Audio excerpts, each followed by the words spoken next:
È con noi Luca Giaroni. Senti, mister, ai rigori ad oltranza di una gara 2 dei playoff promozione. No, al di là di tutto, buonasera a tutti. Penso che sia stata una bella partita stasera, giocata bene con intensità da tutte e due le squadre.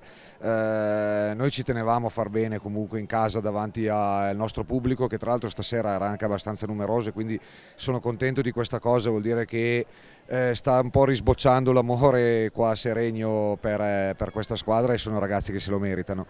È ovvio che poi i rigori sono una lotteria, per cui Scusa, una lotteria in cui hai messo dentro un 2011 e l'ha messa al 7.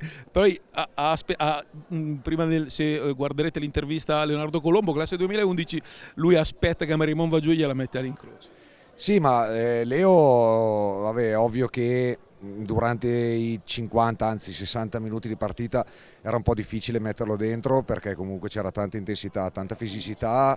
È un ragazzo ancora molto molto giovane, però già il fatto che sia con noi per lui è già qualcosa di importante. Poi io so che comunque lui sui rigori ce l'ha, eh. Infatti ha detto, beh, male che vada non può fare peggio degli altri. Quindi, ma lui è andato poi tranquillo, col peso dei suoi 14 anni, 15 anni, è andato tranquillo e l'ha messa bene anche, tra l'altro. Quindi io sono contento per lui, perché con questo gol poi si è vinto un bel viaggio a Matera mercoledì sicuramente. L'ultima cosa, Reggio. Sì, allora Leo ovviamente stasera ha parato, però io vorrei un attimo parlare un po' di tutta la squadra.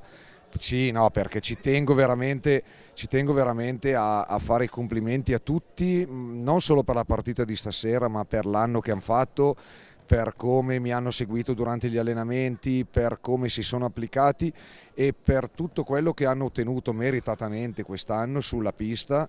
È un premio per loro andare a gara 3 contro una squadra fortissima come il Matera, perché il Matera è veramente una squadra forte. Ci tenevamo a ben figurare, ci siamo riusciti. Adesso ovviamente andremo a Matera con l'obiettivo di proseguire in questo cammino dei playoff. Sarà una partita difficilissima, ovviamente giocheremo in casa loro con il loro pubblico, che abbiamo visto che è tanta roba.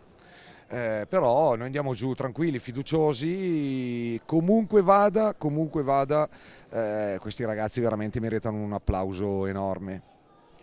Grazie Giaro, Reggio è stato di categoria superiore, lo dico io, esattamente come Marimon, due portieri da uno di alto livello però. Sì, sì, ma anche il loro portiere stasera ha parato tantissimo, e il fatto che comunque si sia andati ad oltranza ai rigori, dove tra l'altro nessuno ha segnato, tanto merito dei portieri, tanto merito dei portieri. Quindi niente, complimenti ai miei, complimenti ai ragazzi del Matera, che comunque, ti ripeto, hanno fatto un'ottima partita, e adesso andremo a giocarcela là con tutta la tranquillità del mondo. Grazie, grazie Giaro. Grazie a voi, grazie a voi.